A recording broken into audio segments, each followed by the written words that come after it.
All right, welcome everybody to another edition of Bottom of the Bill. We got Megan Baker on the show today. Hello. Thank you for coming. Yeah, thank you for being here all the way from St. Pete. And happy birthday, by the way. Thank you. Yeah. Thank you. For sure. Yeah, it's really great to be up here, especially because it's my birthday and I wanted to be up here with all my other friends and stuff and get out of town. So Hell yeah. it's nice to be in a different city for my birthday. Yeah, for sure. You wanted to get away from St. Petersburg to come here? Well, I mean, you do the same thing every year. Okay. You know, eventually you want something different. Yeah, So. definitely. All right, well, before we get started with everything, I just want to announce a couple of things. Side Hustle is doing the Billy Strings after party at Dog Rose Brewery on March 19th. Ooh. So You going to come up for that too? I'm going to try to. Hey. that'll be fun. I'm going to try. Well, make sure to come on Friday. Friday. It's Yeah. Friday. Do you even know when your own show is? Yeah. Well, we've been pretty busy with all the shows we've been playing lately. So that was a joke. So many shows. There's so many shows. Playing- It's nice to actually hear friends that are in the scene actually having shows again with the whole COVID Oh, yeah, big time. stuff. It definitely is nice to see everyone back out touring and doing shows and seeing the music industry coming back, because it was definitely heartbreaking to have our whole industry collapse. Yeah, for sure. Especially everybody had so many things going for them last year, I feel like, and then COVID just kind of took the rug out from Oh everybody. yeah. Oh, big time. Also, I got a couple things. Wednesday, I'll be at Southern Kitchen from 8 to 11. And then Friday, I'll be at the Garage from 9 to 1. Saturday, I will be at I'm doing the Amelia Island River Cruise from 5 to 7. And then Sunday, I'll be at ABBQ from 12 to 4 for the brunch. And if you tip him $5, he will play Kiss from a Rose. I'll do that. You will. For $10 $5. will do Brown Eyed Girl. I'll do that one too. Yeah, $10. And then $100 if you want to hear Mustang Sally. Even though I don't know it, so. I will bullshit my way through that song Yeah, for for $100. For sure, for Jimi sure. Hendrix, right? Yes, Jimi Hendrix. Yeah, fucking guy. And then so also before we get started on everything else, you guys have Fool's Paradise coming up. Fool's Engagement. Fool's Engagement. I Yes. don't know why I thought Fool's Paradise. No, Fool's Engagement. Yeah, we have Fool's Engagement coming up April 1st through the 3rd. It'll be at Ellie Ray's RV Resort in love that Brantford, place. Florida. It's so pretty. Yeah. It's such a cute little I was venue. very surprised when we played a show there. I was like, oh, this is actually really nice. Oh, It's we like a did- hidden gem. You wouldn't know it was there unless you knew of it. The words RV resort don't really, make it sound like it's going to be a nice spot. Or But it it is. even has the capability of being a music festival. Yeah, of course. Although we do OBJ at Sertoma Youth Ranch, so Yeah. I mean, names are deceiving. Yeah, for I sure. like that place a lot too, though. Yeah, Ellie Ray's it's a beautiful property. We have great lineup. We have a lot of little arts and craft vendors, food vendors, just everything, trying to bring back music festivals, man. I mean, it's been really hard. People just miss that camaraderie. They miss that feeling that they get when they're at a place and you can just forget all your cares, all your worries, and Who's just headlining? our I know. headliners are Dumpster Funk and Sun Squabby. Yeah. Oh yeah, I love Sun ridiculous. Squabby too. Yep. I'm really excited about Ghost Note. Oh, Ghost Note's gonna be really fun, and Dumpster Funk's doing Ghost Note little. Yeah, I can't remember the name of it either, but they're gonna play together, right? Oh yeah, it's Ghost Funk. Ghost it's Funk. gonna be Yep. Awesome. Nice. Oh, we Yeah. didn't do the cheers. We're supposed to do the cheers. Oh, yeah. Oh, the Whoops. cheers. Happy Cheers. birthday. Happy Thank birthday. you guys. Must be nice to finally be able to drink legally. Yeah.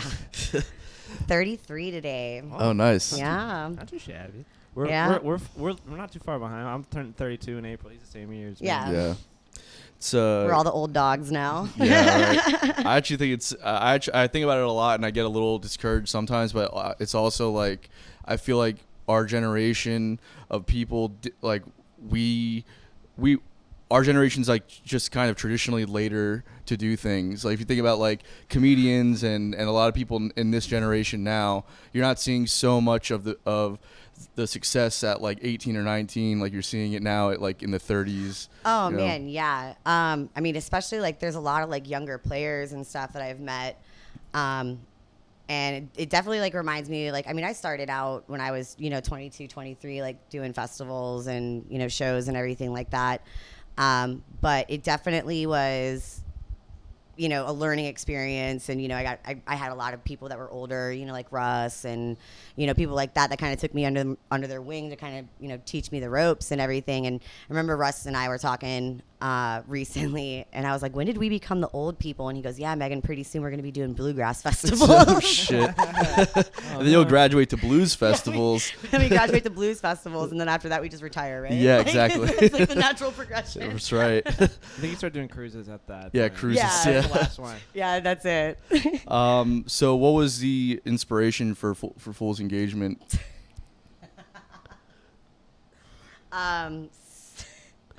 So Tom Laws actually was engaged to be married prior to. Oh. I didn't just put this together. Now I'm already laughing about it. Yeah, he was supposed to be married, and it was prior to Monster Mash, and they broke up, and his wedding was supposed to be April 3rd, so we decided that we were gonna do a music festival that weekend instead, and call it the Fool's Engagement. That's pretty good. That's hilarious. Yeah, that's Yeah. pretty genius, How do you put that actually. together?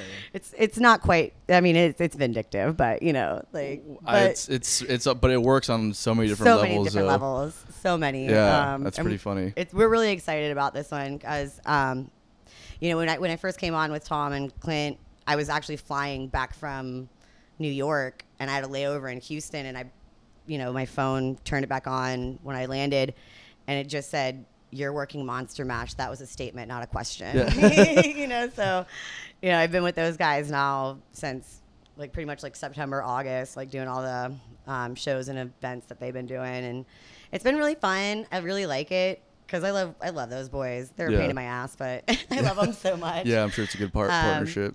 But yeah, we make a really good team together, and it's something that works, and you just got to keep on doing it. And we saw an opportunity, and we seized it, and I'm glad that we did. Honestly, Hell yeah, it definitely has been a fun ride for sure. Yeah, so I'm kind of curious as to how it all came together. So what's the process like of figuring out how you're gonna put the schedule together and booking the bands and getting the sponsors and all that kind of stuff? How does that all work? Lots and lots of phone calls. Yeah. Phone calls, emails. You kind of just start off with just, casting a wide net, more or less, with bands that you would like to play there and everything, and, see what they want, see what you're willing to offer them, and kind of try to figure out a middle ground. And then when you're, building the actual lineup and everything, or the schedule, you kind of have to think of, not so much as slower bands, but bands that are just a little bit more mellow and stuff, that they're going to be your morning bands and stuff, but then when it starts to get into your twilight time and get into that sunset, you want people to hype up the crowd, because you want people to be hyped for the headliner, and Right. Keeping people engaged. That's one of the biggest things is you don't want people to not like the show, or not like the flow of the show and everything. So it's a lot of just sitting there and hours and hours and hours of just listening to people's music, and listening to what their discography is, looking at their live shows even, and seeing how they perform on stage, and seeing how they interact with their crowd, to kind of figure out and piece together where they go in the schedule, because you really try to make a flow to it. You know? For sure. It's like a really big playlist. Yeah, That's what it sounds like to me. Exactly, 100%. Pretty good at that gig. I was great at mixtapes. Oh man, you should be a festival with Murder. I'm sure they go hand in hand. Are you serious? Yeah. It's not for the meek, man. I will tell you that right now. I'm pretty meek. Because there's a lot of stuff that goes into throwing a festival, and even just the littler, tinier things of how many people you're projecting to, how many porta potties you have to have. Right. Just even that tiny little factor. Yeah, I'd probably be really bad at that. And okay, so there's gonna be this many people. I need this many dumpsters. Because they won't come and pick up the dumpster if it's over top of the thing. So it's if it starts to get too full, then you gotta rent another dumpster, and sometimes they don't have them available, and then it's. I never would have thought dumpster was a thing that I would need for a festival. Oh, pallets of water for your artists. I understand water. But I don't think I would But ever wanna guess dumpsters, the and then you need dumpster. people to, do your trash. You need people to clean the porta potties. you have to have the septic people come out, clean the porta potties. If they have actual bathrooms there, you need people like to clean the bathrooms and stuff. And especially with COVID times, like the amount of sanitation practices are super, super more than we still like had people cleaning bathrooms after every time somebody used them, but it's way, way more now, and it's definitely been a huge challenge to try to figure out logistics and everything with festivals and stuff. So something else I'm really curious about is how, well, you don't have to go into too much detail, obviously, but I'm curious as to how all this stuff is funded, because there's sponsors where money comes from, and then you have ticket sales, obviously have a major chunk of that, I'm sure. But how are you guys affording to pay bands and staff and all that kind of stuff? When you first start out, a lot of it does come out of pocket. Yeah. Really, like the rule of thum is that you really don't actually make a profit until about the third year. Right. Typical businesses in general. Yeah. Yeah. So a lot of it, it is coming out, of pocket and everything. Sponsors definitely help. The vendors, they pay, their vending fees and everything. And, a lot from the ticket sales, pretty much just, funds you for that first year. Your second year, that pretty much funds the third year of the festival. And really everybody thinks like these festival owners make all this money, but they don't realize like a festival costs, $125,000 to throw, right. At the very least. And then, you make, 130. So you have like 10 grand overhead, but next year it has to be better than it was the year before. So you're going to invest 130 now instead of 125, and exponentially it keeps growing and growing and growing. And, you do see, slight bit of profit. Yes, you do, it really and truthfully to us, it's almost like throwing a big party for our friends, right. It's kind of like ultimately become that, like even with OBJ, OBJ is basically like the family reunion for everyone. And, we don't want it to be, a hula size, festival. That's why we've always kept it the way that it was. Yeah, like it's not that it's like not grown or anything like that, but it seemed the same for the past, like, I don't know how long it's been. Well, it's all Florida bands, right? No, actually, this year will be our 11th. 11th, yeah. Last year was supposed to be our 11th. This should have been our 12th year. Last year was because of the cancellation. Yeah. Right. We had the OBJ 10.5, and we just did the whole live stream for the 5 days. It was really neat. I really, really liked that Russ and Andy were able to do that and put that together for everyone. Yeah, totally. But I love that festival. I was just trying to say that like you said, like it's like this is how big it's gonna be, and it's gonna and not like that it hasn't changed or anything. And it has changed. We brought like new bands, right, and like new stages and everything too. But new bands, new stages, and there's always new people that get introduced and stuff, and they just kind of like get brought into the fold, and they just become part of the OBJ family. But it definitely, we don't want it to, be like, like those big festivals and stuff like at Spirit of Swanee. It's definitely like a great springboard festival though for a lot of bands coming out of Florida. Oh, absolutely. It was definitely one for us, and we played. I think the first year was like 2018 or 2017, and then I don't know what years are anymore. And then that's fucking. Yeah, it was 2018. We did. I think the first time you played was the Anton LaPlume band, yeah. Or we had just switched from, because I remember we had got booked, and we played at like 11 in the morning. I think you guys booked it as Anton LaPlume, but because I think I honestly think I still have a flyer that has the Anton LaPlume, and then we printed a second round of flyers that had Side Hustle. Yeah, exactly. How, we had changed how high on the bill was that? Oh, we were like way down. Bottom of the bill. Yeah, bottom of the bill. There you go. Bottom of the bill. Yeah. But I know for us it was good because it kind of got us outside of like the buzz going outside of our home city. Well, and that's the coolest thing is that OBJ pulls bands from all over Florida, so it essentially pulls bands from all different places in Florida, so they get exposed to this music, and people start talking about this band and be like, oh, you need to hear this band, you need to hear this band, and then venue owners who people know, and bands that play at those venues, they'll see a band. There was this one Shaw Davis and the Black Ties. I remember that. Yeah. Oh my gosh, Dennis Stadelman loved them, man. I've never seen him stand front row center for a band before ever, and he was just deadlocked on these guys. But that's the cool thing. It's like these are bands that like most people would have never, heard of or given the time of day to. And we used to, and we still do. We invite out like Paul Levine. We invite out Daryl Wolf to come out to the festival and stuff. I miss him very much. And they get to get exposed to these bands that they might not have necessarily ever heard of as well. So then these bands have, the opportunity and they have the platform that they might not necessarily ever, get or anything like that. It's almost like a music convention, for like a Florida music. It's a showcase. Yeah, it's a showcase, really. For real, yeah. And I love that that's what it's always been. I love that's what we kind of like built the whole premise of it around.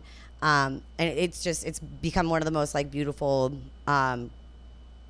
communities, one of the most beautiful shows I've actually ever worked. For sure. Yeah, I think it's my favorite festival that I've attended or played. I loved Halloween. Just it was too many people for me to like. Not obviously I want to play to a lot of people, but just like hang out there and be there. It was like a sensory overload. And then Wani was kind of similar. Although I liked it, it was a lot. And then but OBJ was like this perfect kind of balance, like a good amount of people, great music. It felt homely. Yeah, exactly. It's such a homely feeling, and like I remember one of my girlfriends the first time I ever brought there. She's like, oh, I don't want to be left alone, and I don't really know anybody here. And she's like, what if somebody tries to bug me? And I was like, you have more of a worry of like everyone kicking that guy's ass, like rather than like somebody trying to like mess with you at OBJ. And I was like, you have no idea, like that's not the way that this is. Like, it's literally a family reunion. You can walk from campsite to campsite and, meet new people, even if you went there by yourself and didn't know anyone, and end up coming home with 50 new friends, that you just spend all your time with now. Totally. Yeah, I love that one for sure. I'm really excited to go back this year.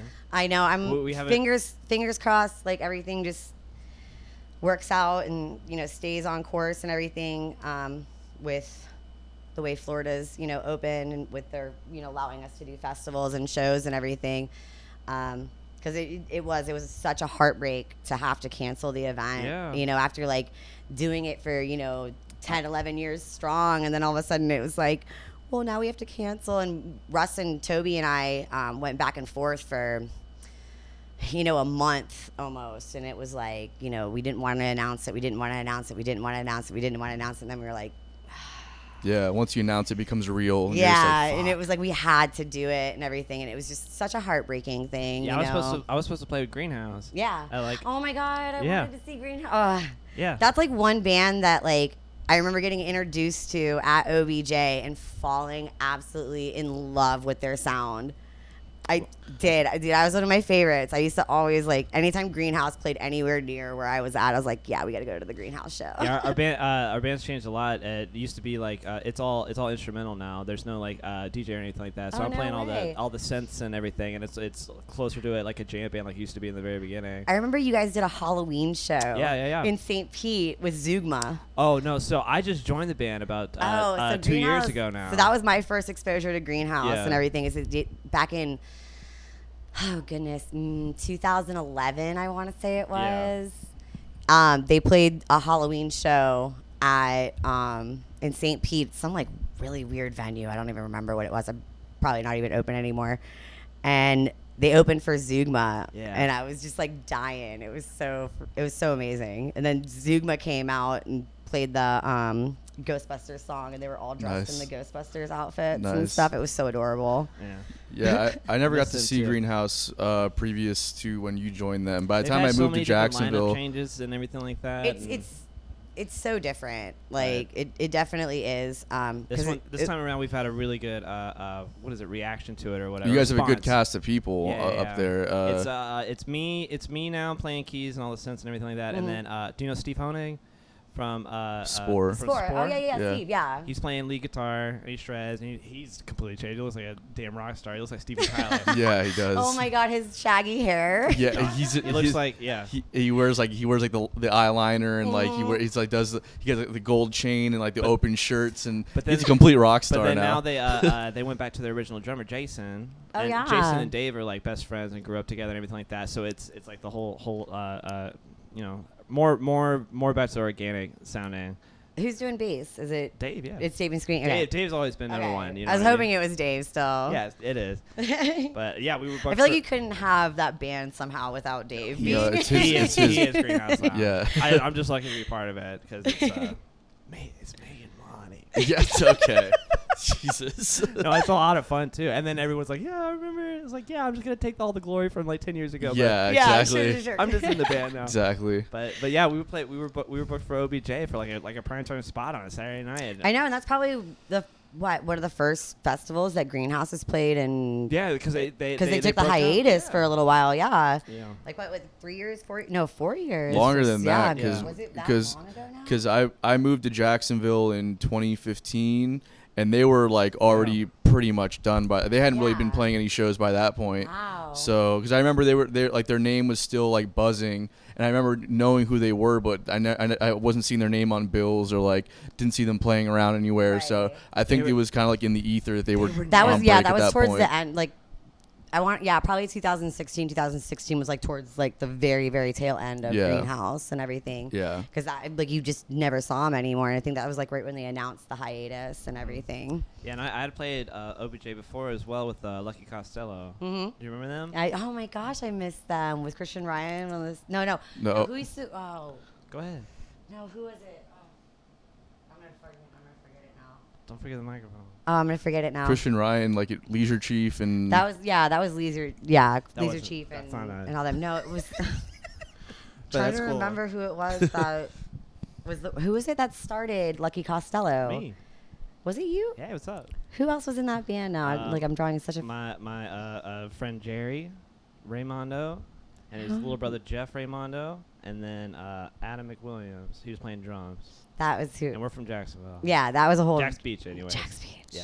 Way Oh, down. Very is it specific. different? Oh yeah, That's we got a mayor, such a and police weird force and thing. everything. Oh my goodness. I don't live over there anymore, but now I'm a townie. But I lived over there for such a 15 weird years. dynamic Mm. here. It's not dynamic. It's just better. It's just when you're It's- over there and living there, it's better. But then when you're not living there, you're like, it's just you. it's just a weird dynamic. Like once you cross the ditch, Yeah. which is the intercoastal, basically. You got and to then cross you two live, ditches to get over here. and then you live at the beach, and then like you stay at the beach, or you live in town and you're a townie, and you go to the beach, but you're not really accepted by the No, beach you're not. people. You're I not. Very remember weird. talking to somebody Go home, Tony. one of the first times I came up to Jacksonville, because I came up here a couple of times. My brother worked at Jacksonville Airport as an airframe mechanic, and I'd come up here and visit him sometimes. And he, like, we talked to somebody, and I was like, they're like, oh, where are you from? And I was like, St. Pete. And they're like, well, where's that? And I was like, Tampa. And I was like, so you live in Jacksonville? And they're like, I live in Jack's Beach. Yeah, Exactly how it should be. And I was yeah. like, oh, I can't, you don't know where St. Pete is, but Right. I'm supposed to know that Jacksonville is Jacksonville and Jack's Beach. Okay, cool. Right, yeah. Awesome. It's like the Starbelly Sneetches from Dr. Yes. Seuss. Oh my gosh. so much- 100%. We're so much better. Oh, I Every do the same percent. thing with people in Tampa. They're like, oh, so you're from Oh. Tampa? And I'm like, no, I live in St. Yeah, St. Tampa. Pete, yeah. I'll Well, it's go two on different record. counties, Tampa right? Sucks. St. I grew Pete up there. is gorgeous. You grew up in Tampa? I grew up in Tampa. I was born and raised. I grew up in Tampa and lived there until I moved to Orlando. I love how you had like a 12-mile bridge to separate you two. Oh, yeah. So great. That's Well, it's- hilarious. Y'all But- stay on that side of the bay.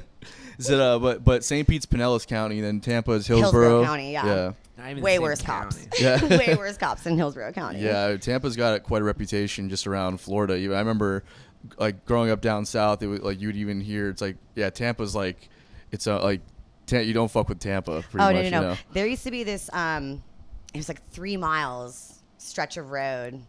And we used to call it the gauntlet because there was one night in that 3 mile stretch of road we saw 17 cops. Oh, And that was Jesus. like on a constant. You would always see like 10 plus cops in this like little 3 mile stretch of road, and we used to call it the gauntlet. And it was right by where all the bars were course. that all the college kids went to for USF.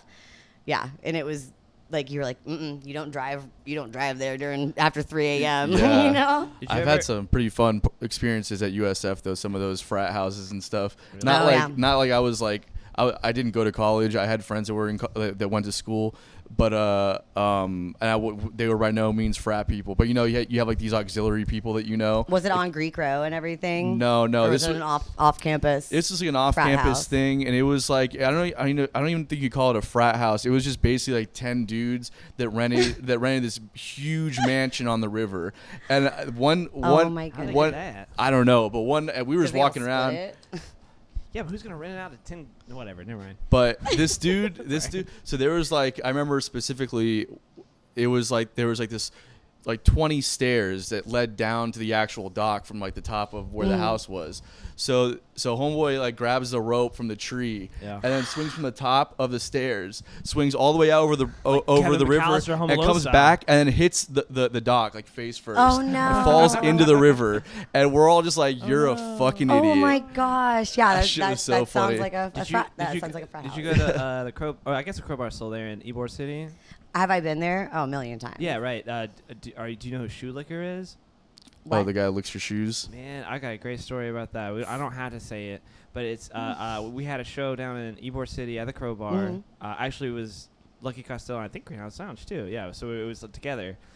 Anyways, I come outside and I'm packing up all the gear, and this kid comes up to me. He's a weird kid. He's like wearing a robe and he's real skinny. Sounds bad on par for Ybor. That doesn't shock me. He just comes out of an alleyway and he's like, "Hey man, I think there's something on the bottom of your shoe." And I'm just like, "What? Really?" It's like, yeah, lift your shoe up. And I was like, "What are you talking about?" And I go to look at it like this, and he just gets on his knees and tries to lick my shoe. And I freak out. I'm like, "What are you doing?" God. And then he just scutters away like a cockroach or something like that. I'm like, "What the fuck just happened?" So I go back to the bar at the Crowbar, and I talk to the bouncer like, "You're never gonna believe this.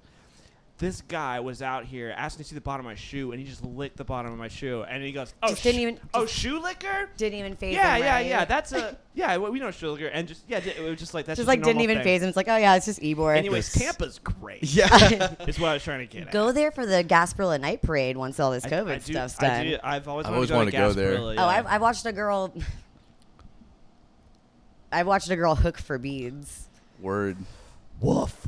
Yeah. I'm trying to explain Tampa to people. They're like, "Tampa's great." I'm like, "No, it's not." Oh no, it's gross. It's rough. Especially Ybor City. We used to always say that Tampa was a shady or a sunny place for shady people. That's what you say about Miami also. Oh god, sunny Miami. Place, shady people. I lived down in Lauderdale, and like I hated whenever we had to go down to Miami because just that stretch of road on 95 going down from Fort Lauderdale to Miami, it's a 30-minute drive. And that is like the worst part of 95. Oh yeah, ever. It's supposed to be a 30-minute drive, but in actuality, it could take you 2 hours because the traffic is so insane. Oh yeah, and people just drive like complete maniacs. Like there's no. Oh, there was one time this dude just started to merge his car over top of our car and like right where the express lane is, and we hit a couple of them cones. The next thing we know, we get a bill in the mail for like $300 or $400 What? Because every single one of those cone things that you hit is like $100-something fine and everything, and they have cameras all up and down. Oh yeah, and sure. That's the express lane too. Yeah, it's so ridiculous. I always want to hit the little bars that are going down that block out the carpool lane. Yeah, drive right through. Oh yeah, they're $125 every time you hit one. That's wild. That's worth it. That's like you hit a cone at $100, not so much, but like break through like a gate like that. Yeah, I would do that. Worth it. If I wasn't driving my car, I'd do that. Yeah, that way you don't get the ticket. If it was a rental car, yeah, for I'd sure. be about it. Yeah. As long as you got that rental car insurance, bro. Drive it like you stole it. Yeah, I did. I rented a Camaro convertible, went down there and backed into a fire hydrant, and then was like, I don't know what happened. It came out of nowhere, but I got that insurance, so I didn't pay a dime for it. It's all about that insurance. Whenever you rent a rental car, they're like, "Do you want the insurance?" And you're like, "Mm-hmm." I just outed myself. So what's the statute of limitations for rental cars? Is it 1 year? I have no idea. I'm gonna say 1 year. 1 year. I'm real sorry. Enterprise, do not look up this man's I'm name. real sorry, Enterprise. I was trying to think of a car rental place. I couldn't think of it. Yeah, I'm sure there's a lot of Enterprise employees listening to this podcast. Yeah, right. Good. You never know, man. They could be out here. They could be out. Hey everyone, just want to take a second to talk to you about one of our favorite music venues, Blue Jay Listening Room. Blue Jay is a space for true music lovers where every ticket is a backstage pass. Silence your cell phones, enjoy a nice glass of wine or craft beer, and be part of an intimate experience unlike anywhere else in Jacksonville. Hear national and local artists sing their original songs and share the stories behind them in a space carefully curated for the premier show-going experience. I personally have seen some of my favorite shows here, as well as having played with some of my heroes. Not only is Blue Jay a wonderfully unique experience, it has become a staple in the Florida music scene. Mention Bottom of the Bill on your next visit and receive 10% off your tab. Blue Jay is located at 2457 3rd Street South, Jacksonville Beach, and be sure to check out www.bluejayjacks.com for news, ticketing, and events. Okay, so I do want to kind of ask you how you got started in the whole festival scene. What was the I guess the catalyst? Catalyst. For, yeah. Well, I met Russ Bowers at Aura, 2011, the year the car fire happened. Oh yeah. I wasn't there for that, but that was like all over the news and everything. Oh yeah. So that was when I met Russ. Russ had was running the Rage tent, and I was wandering around with Kenny and Kimmy Stadelman, and the Rage tent wasn't raging, so Kenny was like, I know where his little trailer is, and I had a Nerf gun on me, and I had all these Nerf darts on, and on each Nerf dart it said Love Bullet. Nice. And they opened up the trailer door, and I just started lighting them up with Nerf darts and stuff, and screaming Love Bullets. And then Russ and I ended up walking around for 2-3 hours, just bouncing from campsite to campsite, meeting a bunch of people. And every time that they were cool people and we liked them and they were partying with us, we gave them a free ticket to OBJ. Nice. And it was just kind of a way to promote it. It was the second year of OBJ. And then I went to the festival. And then that's when I met Andy Lytle and Toby Bowers. And then it was just I became part of the fold, and, it was, then it was the four of us, and we just made a really good team together.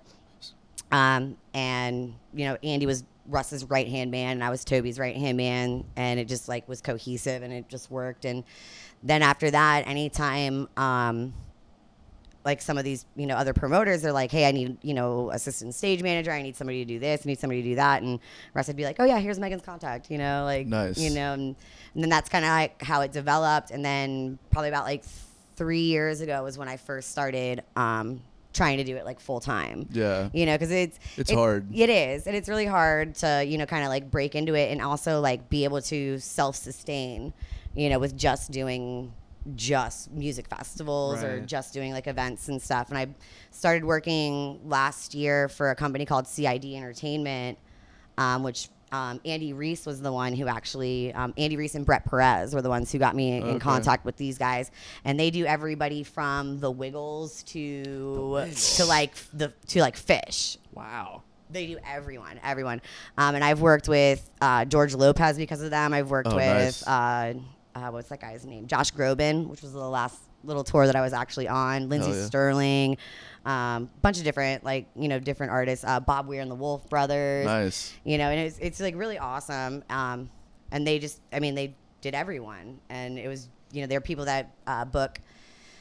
The tour managers, the people who do the VIP management, the sound crew, the hospitality, everything. They're a full-on entertainment management company. That's awesome. And that's was what I was doing prior to when COVID happened and we all had to quarantine. And it's kind of funny, the last backstage pass, my last working pass, is on the dashboard of my car. Yeah. Just so I can always see it and remember oh, there was a simpler time. Oh, yeah. Back in the day. I constantly go back and look at our summer touring schedule for 2020 and just cry. So oh my gosh. It was and I haven't seen a lick of the unemployment money. Yeah, well, that's actually I'm happy that I'm not one of those cases that didn't get unemployment, but that's the only reason why I was able to survive anything, is I got I got no unemployment for several months. There was nothing, and all of a sudden I wake up and there's a huge. The website. It was hilarious. Well, I'm not the only one, you fucking asshole. With people who are gig workers, they had me submit all of my signed contracts that I had already been booked and everything, and they're they're if you could prove all this, we'll pay you whatever percentage of what you would have been owed for these gigs. That's great. And my application status still says completed pending. Yeah. And they won't give me any information. Oh, and my they're like, God. I mean, it's just been like sitting there in limbo since I want to say like April or something like that. So Maybe you'll- frustrating. And I'm like, what do you guys want me to do? Like, I gave you all the information, you know, but yeah, it's just, been it's been rough. hard. Maybe For you'll get it like eventually, and it'll just be like a nice little Just present. randomly, I'm going to have like money in my bank account Yeah. from that. That would be like nice. That's what happened to me. I was like, I woke up one day and I was You like, also haven't had- yeah. what the fuck? This is the most money I've ever had in my life. Yeah. No. And then it was like $200. The whole $200. and then Two bells, bud. and then I used like half of that money to go back into the studio with Side Hustle and Yeah. try to finishing up the album, which has just been taking so long because we have no income coming in really from gigs or anything. So And that's like one of the hardest things. Like that's like I feel like has hit a lot of bands and stuff. Like they're really not like a lot of bands have been able to like write a lot of new material, That's what but we've been doing. but they haven't been able to get the new material out. Because you don't want to just like release it like on like online or anything like that because Yeah, you gotta have a plan with it to market it. yeah, exactly. exactly. So it's like it's very hard for them to get into the studio because studios one don't really have a lot of studio time because everybody else is trying to get into the studio at this point. They're like might as well just book everything out because I have a lot of friends who are recording engineers and they've been flooded with work No because kidding, of that. really? Yeah. Oh yeah, just because everybody just wants to record new music. Everybody wants to try to get something out because Where do they get money from to do it though? That's the thing. I guess if you work like a day job or you have like other yeah, things. I mean, a lot of bands. I mean, there are bands that do do music full times, and there's also bands that music's their side hustle. That's a good one. Yeah, that's me right now. That's Unfortunately. that's literally why the name It's exists. kind of become that way though, because I know I do know a lot of bands also that have just taken like side gigs, like just doing like kind of grunt work and everything. Yeah. Just doing like contractor jobs and this, that, and the other, and just little things that they can pick up here and there just to be able to survive and everything. Because not all of them have they don't have college degrees or like Right. like what do they know? Yeah, no, totally. That's been like the biggest issue. It's just trying to find a way to get income without, Yeah. without having to sacrifice everything that you want to do. That's like, yeah, it's been difficult for sure. But yeah. I'm very lucky that at least the solo gig has been coming back because that's like my bread and butter. Side Hustle doesn't even really play bar gigs anymore. We bill it as the Hangout Express under Oh like for my cover God. bands. That way Side Hustle doesn't oversaturate the Yeah. market. And like, we're also not really, we don't play any original music at bar gigs either. It's all Right. covers, It's all like so- covers and everything, and you definitely want to bill it as something, different. Yeah. Because it's kind of gives like a different impression of your band if people are going out and being like, oh, Side Hustle's playing, and then you guys play nothing but covers, and they're like, well, I guess Side Hustle was just playing, Yeah. like- Well, it's also hard to sell tickets to shows when you're like, if we're doing like a direct support or even a headlining show at Mm-hmm. 1904 Jackrabbits, like, people aren't going to come and see you if they can just see you for free 3 nights out the week. right, exactly. And they're going to get probably the same show with a lot of the bands that are doing that dynamic. Mm-hmm. It's like, well, I can pay $15 to see you tonight, or I can go for free to see you play for 3 hours, and it's probably going to be a similar experience. Right, you know? exactly. And it definitely takes away from the nostalgia of seeing a band, Yeah. and like that kind of like ambiance, that feeling, Yeah. It definitely takes away from that. Yeah, well, you got to have those numbers under your belt too. We got passed over on several shows when we were still billing Side Hustle as a bar band from the Fritz and from the Main Squeeze, just because they were like, okay, well, what were your last performances in the market, and what were your numbers? And it was like, well, I don't have the numbers off the top of my head, and Right. we also play bar gigs. It's like, sorry, man, we're gonna have to pass. And it's just like they don't like the bigger bands don't want to work with bar bands because they need to sell tickets in that market. Right, you know? exactly. They need somebody who's going to draw in a crowd that they're not already going to draw in. Exactly. That's the other thing with building lineups for festivals and stuff. Like you can't pull all your bands from one particular city, especially with OBJ.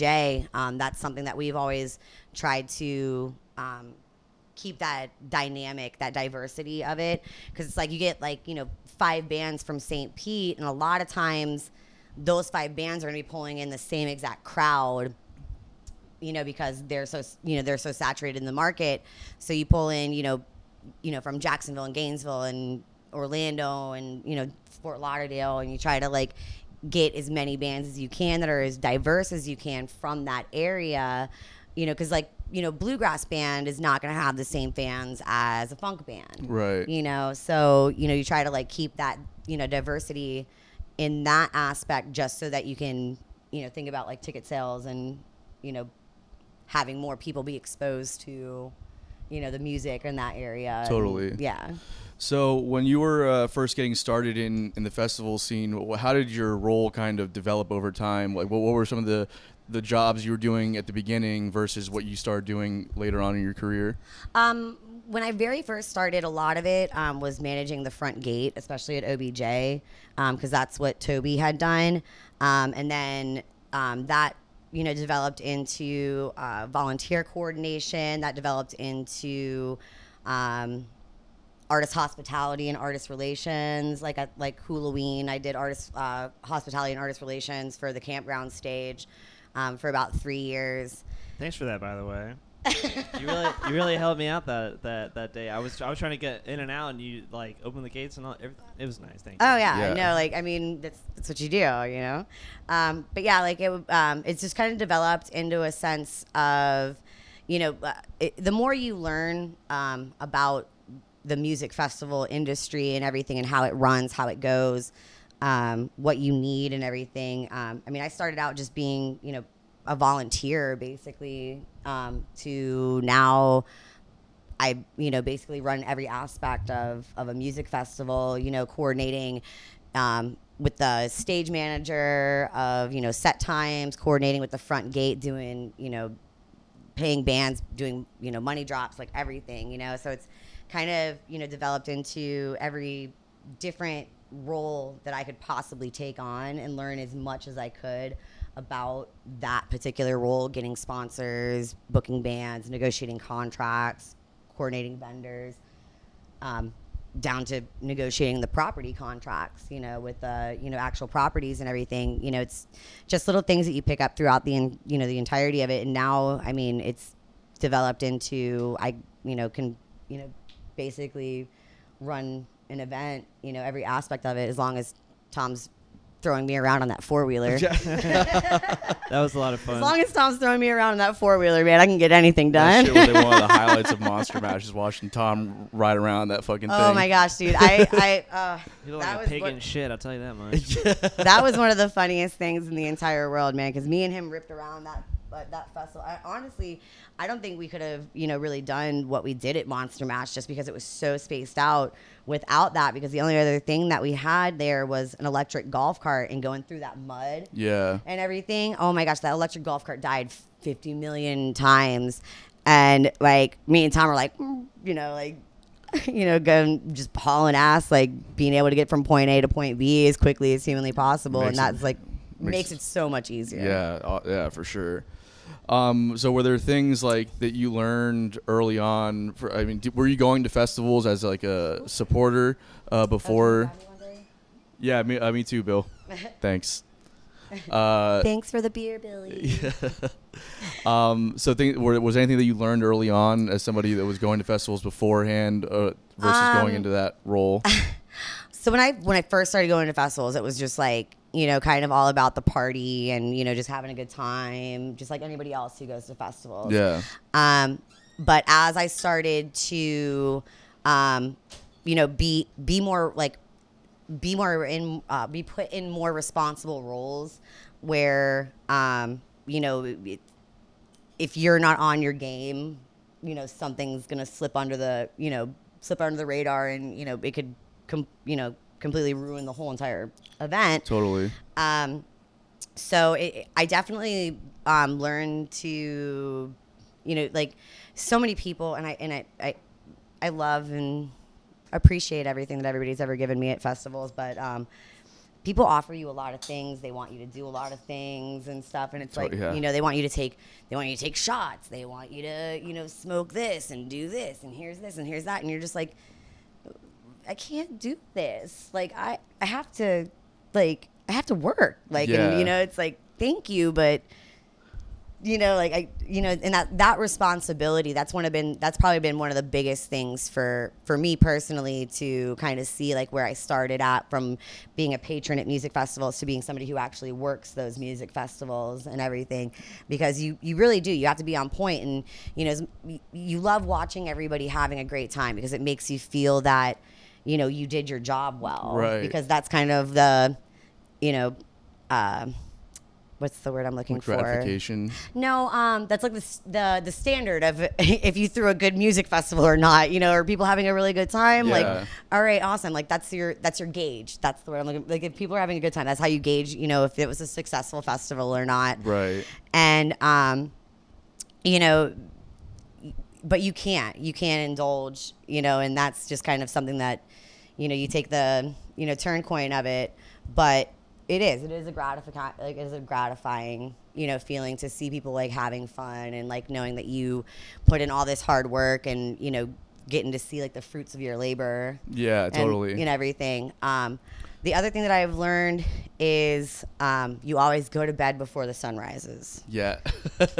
Yeah. Because if anybody ever asks you what time you went to bed, you go, oh, well, it was definitely before the sun came up. Yeah, right. It's definitely dark outside, yeah. So that way you're not lying to anybody. Yeah, right. I still will make that mistake at least after we play. Mm-hmm. Before we play, I'm pretty like if I'm camping that weekend, I'm sleeping early. I'm doing the whole thing. But after we play and we get paid, all bets are off. The other thing. Pedialyte saves lives. Yeah. Chelsea's really big a shot on of that. Pedialyte before you go to bed, man. It's the most disgusting thing in the entire world. It tastes so bad. I don't know why the hell we give it to babies. That's probably why they cry so much. Yeah. But a shot of Pedialyte before you go to bed will save you from a hangover. And either those Boost, Ensure, or the Slim Fast instant little breakfast or instant meal shakes. Man, those will save you in the morning, because you don't want to, like, if you're hungover, like, you're not going to want to eat anything first thing when you wake up. And those things have, like, usually like 20 grams of protein, every single vitamin and, mineral that you should be taking and stuff. Man, those things have saved my ass so many times at music festivals. That's really? Like my, like, number one go-to. Whenever, like, I buy, like, people are like, why are you buying this? And I'm like, listen, come morning time, you're going to find me, because you're not going to want to eat anything, and you're going to drink one of these, and then you're going to feel right as rain.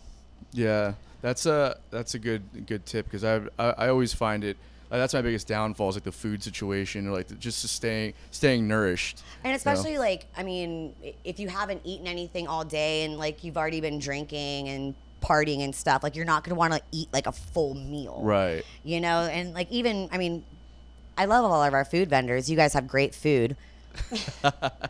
But, it's not necessarily like what you want to, it might not be what you want to put in your stomach and stuff.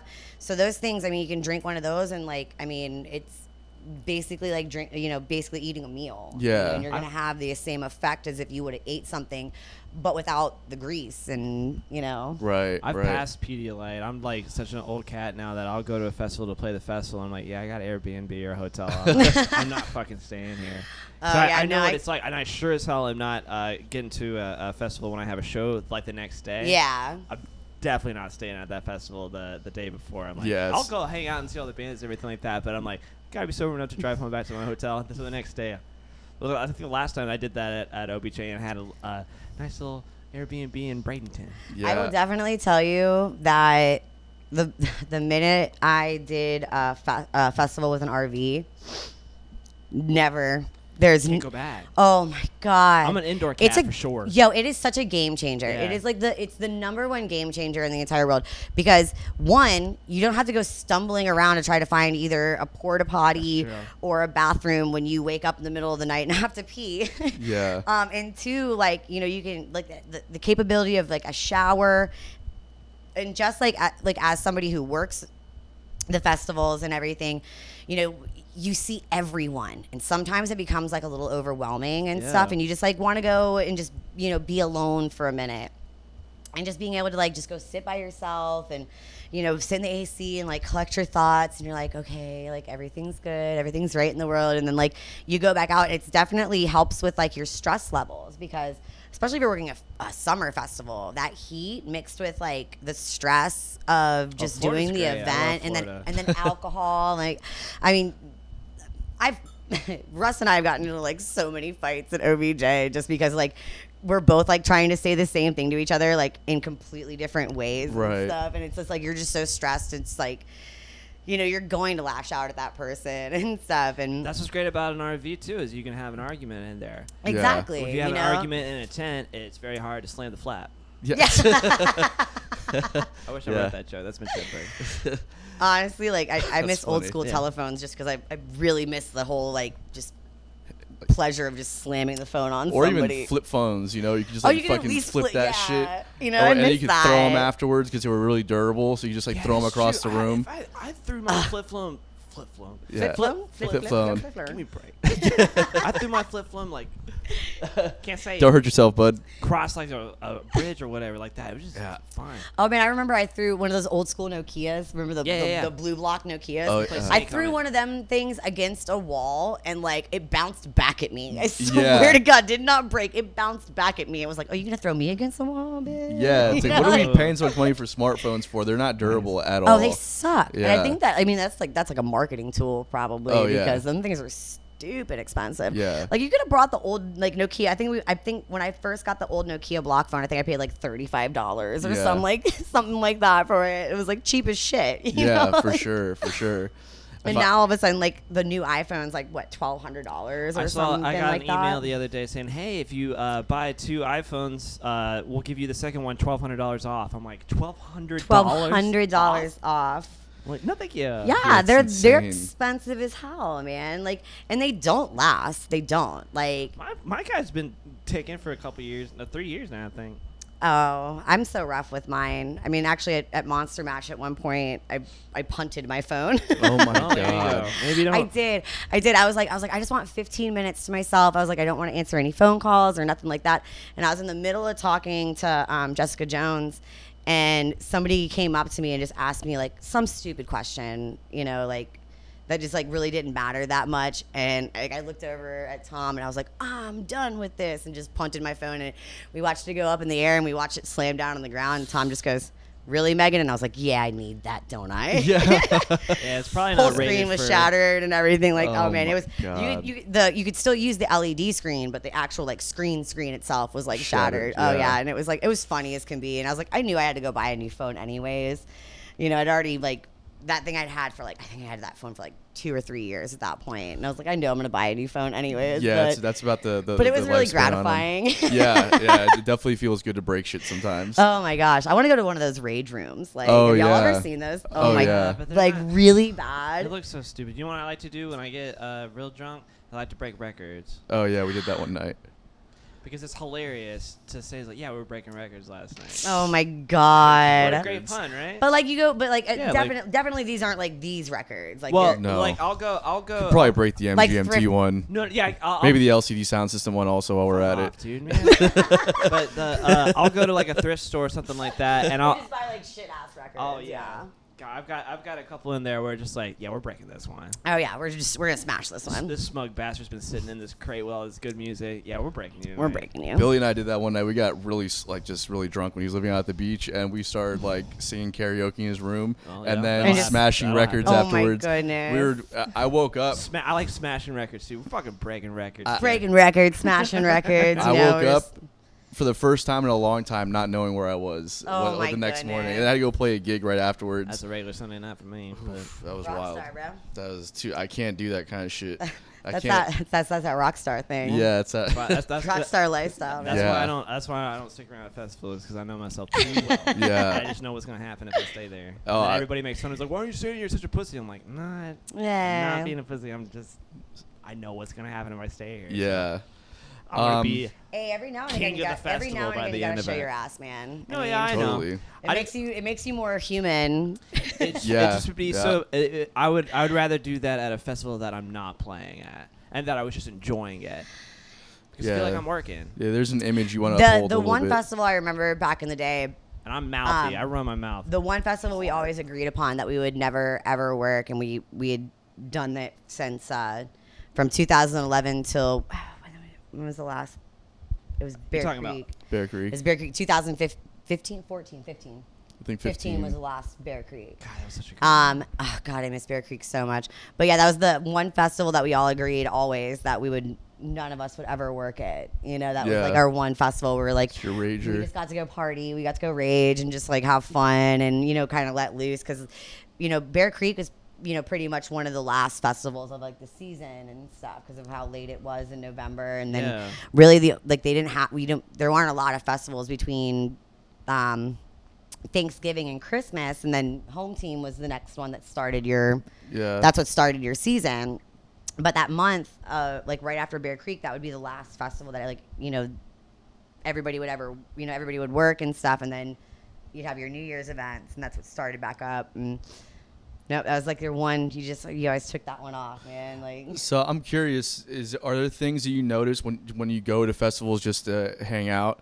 Are there things that you notice as somebody who's worked on the other end of them where you're like, oh, they aren't doing this right, or they overlook this shit? Oh, absolutely. A lot of times, like even when we go to like venues and stuff, and I blame Andy Lytle for this. I used to be able to go to, you know, shitty venues with shitty sound systems and stuff, and now I go to like shitty venues and I'm just like sitting there the entire time and I'm like, oh my God, like they just need to EQ the highs down on that guy's vocals just like a little tiny bit and it would sound so much better you know. And there's little things like that, and then it's also, you know, like when you can see the people backstage working and stuff, you know, and you see them talking and stuff, and I was like, oh, I bet you any money they're like talking about this, and that one's about to jump on a golf cart, and they're like, how do you know that? And I was like, just watch. Yeah. And then like next thing you know, that person jumps on a golf cart, and I was like, yeah, they're gonna go pick up a band. I bet you any money. There's like they have about 5 minutes left of the sound. Yep, I can see the monitor engineer giving him the 5-minute call. Like that's cool. You know, so it definitely like it's like people who used to work in restaurants. Yeah. You know, if you ever worked in a restaurant, you definitely notice, you know, little things that like servers do or bartenders do, you know, when they're like thinking that no one else is watching them and stuff that you particularly notice just because you worked in that industry. So like, yeah, for sure. Like there's a lot of things that you know, see and that you notice that like, you know, most people would never see or like catch on to or anything like that. For sure. Totally. Yeah. What are some of do you have like any favorite roles that you've worked within that world? Artist hospitality was probably one of my favorites. Just because of the fact that when I did do artist hospitality, I was working more so with like I wouldn't say like necessarily like smaller bands, but the campground stage is like where all the smaller bands were at Hula. Yeah. And just giving them like the treatment that they like, you know, that they would have gotten had they been playing like the main stage. Yeah. That's what I felt. You know? That's exactly what I felt. That's why I was just so appreciative. Yeah. that was dead serious about that was badass. It was like you messaged like, where you camped at, coming to get you. Yeah. And you came up to Melody Trucks Camp and we hopped in the golf cart with all of our gear and you got us there ready to go. Then you met Billy, got him there. It was just so efficient. Yeah, and that's the biggest thing is like, you know, and that's one of my favorite things about, you know, working in the music industry, because I know I care about, you know, the music and the shows and everything like that as much as the bands do. And the bands, you know, do deserve to, you know, not necessarily get like special treatment or anything like that, but no matter if you're at the bottom of the bill or you're the headliner and stuff, like every single person should be treated the exact same way. And, you know, I love the artists. Like you guys have all been my friends for a very long time. We've all known each other for, you know, years and years and years now at this point, you know, and I treat you guys the same way I would treat, you know, Bob Weir, you know, and that just like makes me feel like really happy because like you guys, like all you guys are like very appreciative of it because you guys care and you guys see like, you know, what I do and, you know, that, you know, that feeling is reciprocated. Yeah, well, it's mostly because we're trying to fight over like, can we get a pizza? Yeah. In the middle of fucking. You know. In the middle of our set, Megan, can we get a pizza? No, I meant that we're like used to like fighting for table scraps at the bottom of the bill. So when we get to somebody, it's just sometimes, like. Oh, they're gonna take care of us. What? Like they're gonna do this. They're gonna be like, do you want a Gatorade? I'm like, are you about? What's happening? Yeah. Yeah. Like, are you about to fight? You fight?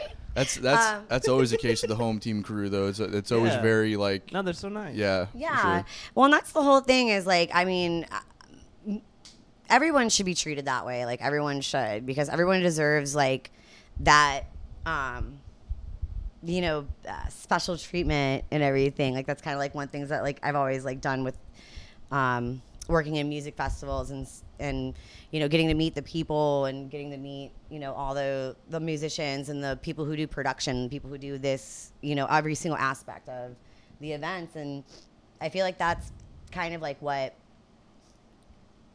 progressed my career and everything, because really in the music festival or the music festival scene and stuff, and like getting jobs in the music festival scene, it really is a lot about like who because like there's people vying for those jobs like crazy, and they want to work with people that they enjoy working with. If the bands enjoy working with them, like if you're a dick, like a band's not going to want to work with you. Yeah, everyone knows that. So I'm going to treat you really nice, and vice versa, and that's kind of like how it goes. Speaking of being treated like a dick, or a dick treating me like a human, I don't know how I'm trying to word this, but remember when we were playing, I won't say the place, there was this festival that we were playing at, and they were like, okay, like it's your turn to go on stage, and they gave us all these like passes, and then they gave us like these little lanyards with our names on it for like you're allowed backstage.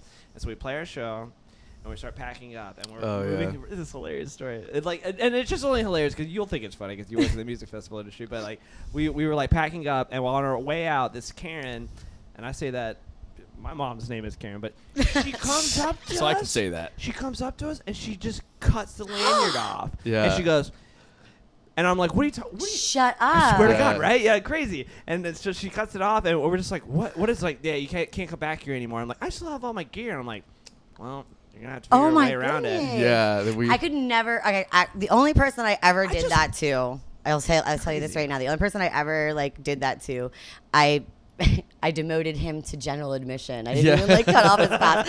It was OBJ one year, and it was like the first time we had ever had enough people that we were camping people in that front field and stuff.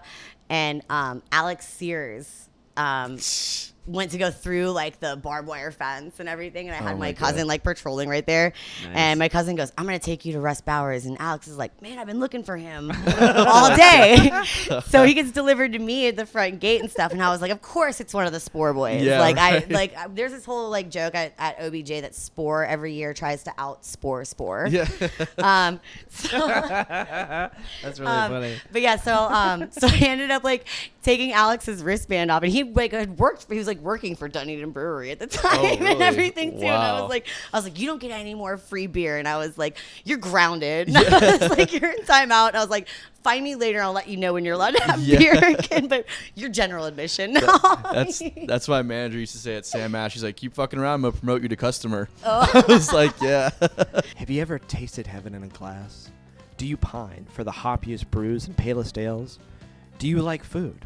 If so, then Wicked Barley is the oasis that your mouth has been wishing for, walking into the complete barren wasteland that is your life. Wicked Barley is located in Jacksonville, Florida, nestled on the banks of Goodpeace Creek. Wicked Barley aims to provide its guests with a wicked experience, offering over 18 house-brewed beers, ciders, and meads on tap. They also have an expansive gastropub-style food menu, including burgers, salads, sandwiches, and more. Whether you are a newcomer or a craft beer connoisseur, there's a little something for everyone at Wicked Barley. Visit them at 4100 Bay Meadows Drive and tell them Bottom of the Bill sent you. But it was a downgrade. Downgrade, yeah. But I mean, like, that's the most that I would ever do. And that was a joke, And like, yeah, I of know course. for a fact that he's still going to go backstage and like be able to get beers and Yeah. stuff. But it was like, you know what, sir? Yeah. Respect the rules. No, it's crazy though when festivals don't take the extra, don't go the extra mile with the artist, because it helps the artist put on a better show. You know what I mean? It's just like, yeah, just be like pleasant anyways. Like Well, it's just and also I'll definitely say that there are a lot of artists that definitely want to work with me again, even if they're like I don't even care if we play the festival, like I just want to work with you, Yeah. And I've noticed that a lot, and it's just because when you care that much, and when you put that passion into it, like the artists are like they respect it and they appreciate it as much as you respect and you appreciate what they do for your festival and what they do for your job and everything. So it does. It builds relationships. It definitely makes artists want to play festivals again. Because, I mean, I've met artists who are like, oh, man, I played this one festival and this guy was such a dick and blah, blah, blah, and I would never play another one of their festivals again. Yeah. And at that point, like, you're, kind of screwed because artists are going to talk. Yeah. Like, artists talk to other artists, and then it's like, oh my God, you're playing that festival. Like, let me tell you my experience. Like, you know what happened? 100%. That's like not. Yeah, that's like it's 100% what it is too. Yeah, it's like it's a lot of word of mouth. Yeah, it's artists can't keep their mouths shut. We write songs. Well, yeah, you guys gossip worse than everyone. Yeah, like, for sure. It's bad. Yeah. But I mean, but then also that kind of gives the incentive to not. To do your job properly as well, and that's the biggest thing, and they see that, whether or not like you're trying to run a professional festival or you're trying to actually like care about like what it is, because if an artist feels uncomfortable at your festival, their show's going to reflect that. Yeah, so you want exactly. them to be in the best mood that they could possibly be, just for the sole fact that it's going to make their show better. Yeah. Like if they're treated like kings and they had no idea that was going to happen to them, like they're going to be like in the most hype mood ever, and For like sure. they're gonna be like, oh yeah, we're going to tear this place down. It definitely like, and you can see that. Like yeah, big time. So big that's time. why they're so nice, because they want us to play better. Well, and duh. it gives the fans the experience they want to, and then they end up being happier. Exactly. So it's a full symbiotic thing. Revolving door kind of thing. Yeah. Exactly. Have there been any experiences with artists where you're like, fuck that person, I never want to deal with them again? Of course there are. Yes. Yeah, of course. Not gonna name any names. Sure. Of a I band. just feel like the writer alone at like a band that's kind of addicted to venue owners at a festival has got to be a mile longer. Yeah. Honestly, like, we really don't get like a lot of like rider. I mean, Yeah. like, because like a lot of that goes through like your head AR person and Okay. everything, and they get like approved things, and then that gets passed down to you in what we call the Bible, and it's like every single band, and oh yeah, we get handed like these binders, and they're called our Bibles, and it has every single band. It has their catering, dietary restrictions. It has their stage plot. It has when they're arriving, with how many cars. Wow. Yeah, so it's like all laid out. But there was particularly one band that I worked with back Aura 2013. And I was the stage manager, and we're waiting for the hospitality person to get there, and they were this little known band. They like had won some internet contest or battle of the bands thing and stuff. Okay, it's not and they us. were like Okay, younger kids. They were like younger kids I think too. I know exactly who you're talking about. And they just actually. come up to me, and like I'm sitting there like backstage and stuff, just like waiting, for everybody to do their load in. They come up to me and they're like, excuse me, we have an interview here soon. Why isn't there coffee made for us? Oh my Nice. God. And I was like, That's the way you get coffee made. It's the and I go, well, I'm your stage manager. And they're like, so? And I was like, okay, no, please. Why don't you guys go have a seat? I was like, let me go make your coffee for you. Like, Oh my please. God. And it's like almost like you want to go to like the sound guy and be like, fuck up their set. Yeah, like, right, right. Like, just slightly like be like, hey, like That's also why as an artist you're like you can't be a dick either. you can't be a dick to the Yeah. people that like are the ones that are like running the festival and stuff, because it's just like restaurant workers. You Yeah, know? Like, exactly. yeah. You don't. we like you way better. We like each other way better than we like your band. Yeah, exactly. Like, Exactly. So are there any expectations that you might have going into like a bigger festival versus a smaller festival?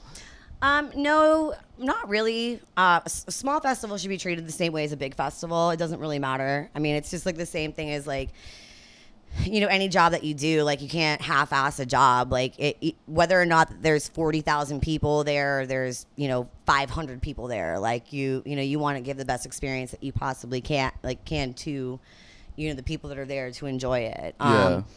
Now, like as into expectations of how much BS that you have to deal with, I definitely expect that I'm going to deal with way more problems and or issues going into the larger festivals Yeah. than I do with the smaller festivals, because it's like more isolated incidents if it does happen at the smaller festivals, which is very like few and far between. But the bigger festivals, I mean, it's when you're working like Hula and there's like 45,000 people there, it's hard. It gets very hard to manage that Yeah. many people, at once. Whereas, if you had 2,500 people, it's really, not as hard, but it definitely is a little bit more contained, and like people don't get as rowdy, I guess. People definitely start to lose their sense of self-awareness when they're in a mass situation. So at 30,000 people, you're dealing with a bunch of people that are relying on a bunch of other people to set the tone for them. And then when you have like a smaller crowd, it's like everybody's still capable, even if they're fucked up, like they're still capable of taking care of themselves, and they're not relying on the rest of the festival to provide the situation for them. Right, exactly. Yeah, I would definitely say, like, I would agree with that 100% for sure. But yeah, like if it comes to like when it comes to managing that amount of people, I mean, it takes a village to try and make something like that run. Whereas comparatively to like a smaller festival, you might not need, as much like, security or, regulators, right. So to say.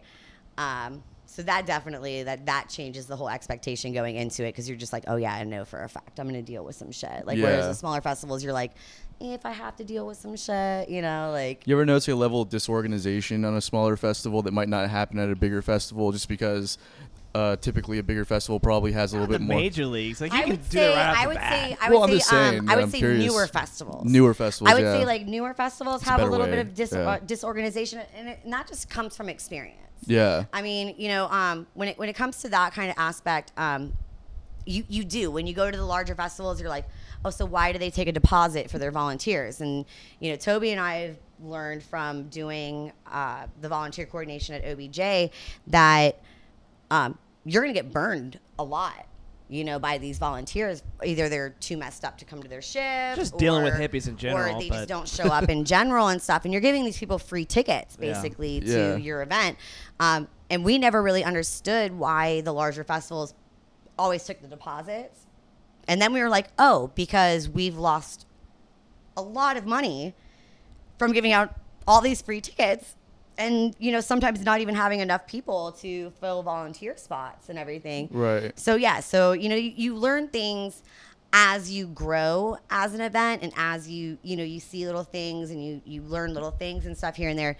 But I wouldn't say like smaller festivals are any more disorganized than the larger festivals, because I've seen large festivals be insanely disorganized. I'm sure, yeah. But it all comes from experience, really and truthfully. Like, I mean, we as festival promoters, we talk about different things that we like about their festival and they like about our festival, and you grow off each other, eventually, and you guys all, take the good with the bad, and you talk about all the the stuff that you've had to deal with, and they talk about all the stuff that they've had to deal with, and it's like, oh man, I remember the first time that I ever had to deal with that. This is what we did, and you kind of adapt to that. Right. Was there any situations you can think of in the various roles that you've played at a festival of like damage control? So like, what would damage control be like as a stage manager versus like artist meet and greets or something? I've never really had to do too much damage control, I'm going to be honest. I mean, there's been some bands that are like, oh, I didn't like the way that this person acted, or I didn't like the way that this sound guy was and stuff. And as the person who's like the artist hospitality, and you're like, okay, I'll make sure everything's okay, pat him on the head, send him off and everything. Right. I mean, really and truthfully, that's what it is. And then you go talk to this person, and this sound guy's like, oh, this guy was such a dick, and blah, blah, blah. And you're basically the middleman between your production crew and the bands. But I've never really had to do too much damage control. I will definitely say that with the fact that we are bringing back music festivals, or trying to bring back music festivals with OBJ as well as with Fool's Engagement and Monster Mash, that we've caught a lot of flack. Because of COVID and all that. Well, because of the COVID thing, and like a lot of the other countries, like, oh my God, look at Florida, and they're, having everything open and blah, blah, blah. And like, we're trying to do it responsibly. Even when we did the women's empowerment tour at the venues that we did them at, we kept it to limited capacity. Everybody was supposed to, everybody's wearing their masks the entire time, and we're trying to, do it in the safest way possible. And we're trying to do it in, according to CDC guidelines. But there's still people that definitely have been lashing out and definitely have been giving us a lot of flack in that regards. And the way we just deal with it is like, honestly, we haven't responded to any of it. We know what we're doing. There's temperature checks. There's people wearing masks, social distancing, limited capacity events. All the cleaning and stuff that goes on. Yeah, all that. And stuff, yeah. And, personally, the people who have seen what Get Lost Entertainment has done and what Tom and I have done with, the festivals and everything that we've done, they're the ones that are actually the ones that are, kind of like saying stuff and, being like, have you gone to one of their events? Like, have you seen what they did? Like, or are you just like basing this on, a prejudice? And we just keep out of it. It's just, I don't even want to, we know what we do. We know that we're doing it safely, and there's nothing more that we can say. And I mean, it's like, and it doesn't really do any good to engage in any of the negative shit anyways. And you validate it, and it doesn't need to be validated. Exactly. It's not good. I mean, I guess there is no such thing as bad publicity, but there kind of is when it's some kind of like argument over whether or not you should be doing a festival when you're the festival. You know what I mean? Right. And for us to engage into that and us to feed into that negativity, it's not worth it. It would look bad if we did, because like now you're just like feeding into like this guy, being a troll and stuff, Right. It's just like any band, like if somebody online like gives a band shit, and I've seen that before, like somebody's like, giving them shit just about like their music and stuff, and that, like if the band were to engage that, then you're proving their point right. Oh my God, I have people doing that to me right now, actually. Like every day, right? Yeah. On more about social media and like how I'm posting my shows and shit like that. I'm just like, the only time you ever show up for anything is on my comments when you're telling me I need to be doing something different about my social media. And when we're talking about, first off, like let's just be honest, like Facebook is not the medium anymore. So I'll post my weekly schedules on Facebook. Mm-hmm. And like I'm playing at a bar. I'm not really expected, if it's a bar doing their job correctly, I'm not really expected to bring the crowd. Exactly. And I'm not expecting a crowd to come. So it's well, like our biggest thing is, if you don't feel safe going out, you 100% have the option to not go. Yeah. Yeah, exactly. If you don't feel safe going out to a bar, and there's people still to this day and age who don't even want to go to the grocery store to buy their groceries, and that's your prerogative. You don't have to go. Right. You 100%. You don't need to buy a ticket. You don't need to support us. That's perfectly fine. But we also don't need your negativity if there's people that do particularly want to go or do want to, get back to that experience, get back to normal. Yeah. Well, it's and I think that there's a lot of people out there that need those experiences for their own mental well-being as well. Oh, 100%. They need the social interaction, like the festival scene. Part of the reason why I love the jam scene so much is because these people really not only appreciate the music, but they build this culture around the music, and then that culture becomes a lifestyle for them, and they work jobs that they don't necessarily want to work just so they can save up just to attend these festivals. And then you take that away from them, and a lot of people need these situations. So you telling people, I don't agree with this happening, so I'm going to blast them on social media or try and take them down with all the negativity. It's like you're affecting so many more people than just your own bullshit opinion. Right, and people don't understand, like, this is what people do for their livelihood. Yeah, like, they don't understand that. Like these people who are, like, career musicians rely on music festivals and venues to book them. And, like, even Jessica Jones, like, I mean, she came down here from Colorado because she couldn't get gigs over there, and she's come down to Florida. She's been booking gigs down here and working down here because she has been doing this professionally for, most of her adult life. And well, what do you tell somebody who's been a career musician their entire life? Like, right. that they are not allowed to do what they're allowed to do anymore. And they're a horrible person for the fact that they want to still work, what they knew and what they, spent their life like honing this skill and, endless hours. Like I've watched you musicians, like Jesus Christ, man. Like you all play, like y'all just spend hours and hours and hours and hours and hours, like just practicing this same song, this same lick over and over and over again until it's perfect, and especially like writing songs too. I mean, it's so much dedication. It's so much work. And people just, think that, it's nothing or, Well, we enjoy it. That's what it is. It's like people are like, well, you get to do what you love. So it's like, who cares? So it can't really be work. It's like, oh, it's work. It's painstaking work, like I love music festivals. And I had a college degree in radiology technology and everything. And then the first music festival that I went to, I was like, I want to make this my life. Like, how do I make this my living? Like, how do I do this for the rest of my life? And I did. And I dedicated myself to trying to do that and stuff. And I love them. And I love, it's like that love-hate relationship with it. But I love it, but it causes me like the most stress. Yeah. But it's like it's that good stress. It's that stress that you enjoy. Yeah. It's a passion, the passion is a spectrum of love and hate. It's never like you love it all the time or you hate it all the time. Yeah. So music for us is like a passion. And it's like there's times where it is the sole reason of all the stress in my life.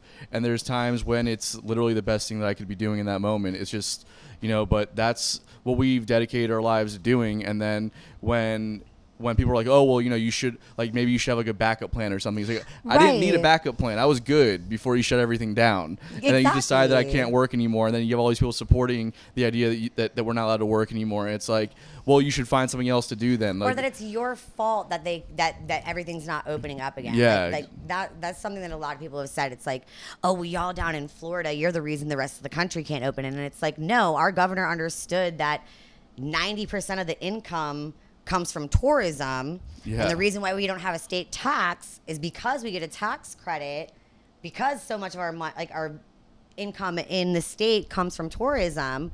So he was like, well, I'm going to think as a businessman and, open the state back up. And you know what? Everyone can bitch and complain, but y'all are still coming down to the beaches, aren't y'all? Like, that's right. For real. And it ain't Floridians going to the beaches. I'll tell you this right now. Yeah, for sure. We're going to the beaches that y'all don't know about. Yeah, exactly. Exactly. It ain't us on fucking St. Pete Beach and Clearwater Beach and Jacksonville Beach and Fort Lauderdale Beach. It is not Floridians. Yeah, 100%. It is people coming down here because they know that they can get out of their house. They know that they can, come down here and, not be, social distanced and whatnot. And when our numbers don't look any worse than like California's or New York's numbers they're completely shut down. Well, at least California is still completely shut down, and our numbers aren't looking any worse than theirs.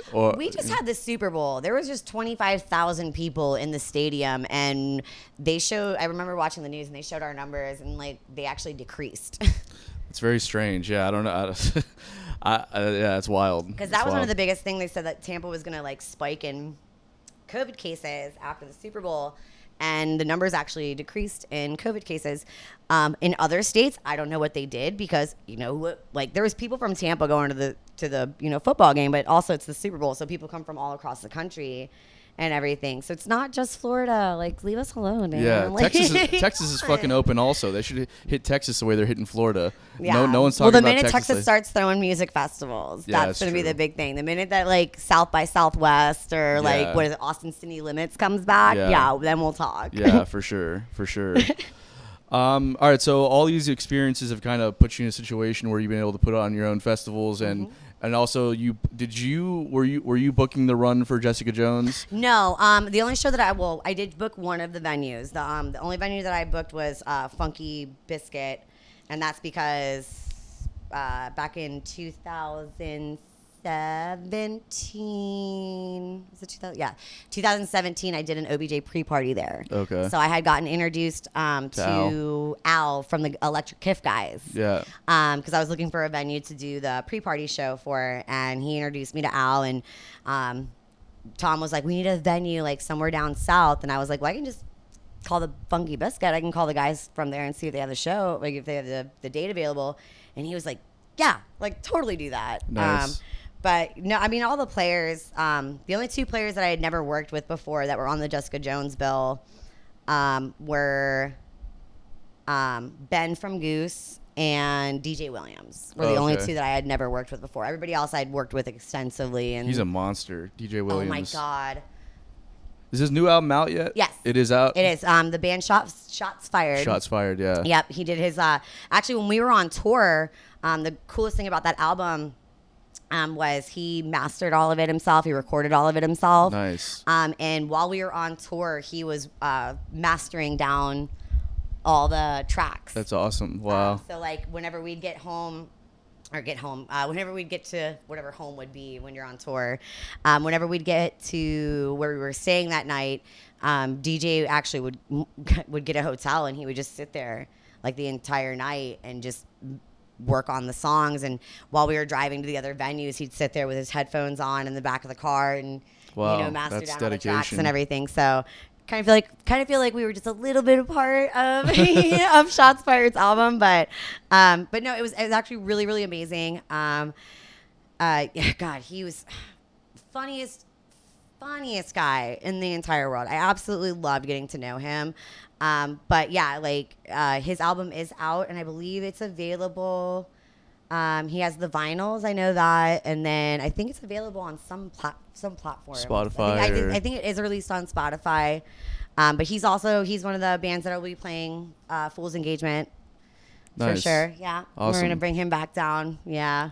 He couldn't wait. He couldn't wait to come back down. Yeah, I'm sure. He had such a blast with us. Yeah, just like being able to be out and gigging again. For sure. I can't imagine Carl Denson's doing very much right now. No, and that's why he's coming down as like his solo project and everything like that. Just because like Carl's really like, it's the same thing with like Humphreys or String Cheese Incident and stuff. We have Kick the Cat, which is drummer from Humphreys. I've met him like 10 times. I don't know his name. I love Humphreys. Chris Myers. Chris Myers. I was going to say Chris Humphreys, but no. Kick the Cat's playing. So he wanted to do his solo project. DJ Williams, he's doing his solo project. And they're all coming down to Florida? Yeah. They're all coming down for Fool's Engagement. Oh, that's badass. And then Jason Hahn's doing one of his solo projects. That's awesome. Jason Hahn is a really nice guy. Oh, one of the sweetest. Yeah, I played with him at Blue Jay Listening Room with him, Joe Marcinek, and love Joe Marcinek. Yeah, Joe's an awesome guy. He was on the podcast like last year, and yeah, Jason Hahn. It's like people always say like you don't want to meet your idols and stuff like that, but he was just such a nice and genuine person. Oh, he's probably got one of the most like biggest hearts that I've ever seen. Like he's just like so hospitable. He's so like caring. He's so loving, and he definitely like just loves to like meet people and be around people and everything. Like, and he was like telling me all about his experiences recording like out in LA like in the 90s when he was on the Chronic album, Dr. Dre's album. Really? And, yeah. I didn't either, and I've known Jason for like 5 years. Yeah, it's like he just That's a big one. I'm mad at you now, Jason. I would be bragging about that all day. Yeah, he's just like talking about and like had no problem like I was asking real questions too like about like how does the royalty stuff work? How does the payment stuff work on that? Yeah. And without asking for any real numbers, but he had no problem just letting me know like all this shit. And I was like, man, I just want to be a studio musician like that. But he gets to do it all. He gets to be a studio musician. He gets to tour with like huge bands. Yeah. And like, it's just, it's awesome. And for him to be that humble,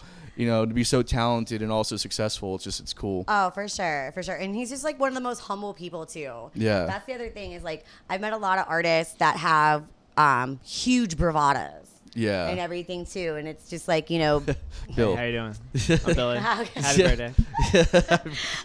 But no, I've met people who have like huge bravadas, and I've also met people who are insanely famous, who are just the most humble people in the entire world. George Lopez. I'm not gonna lie. George Lopez is probably one of my favorite people that I've ever met and had the privilege to work with. And he was like he did the whole meet and greet and stuff with all the like his VIP guests and.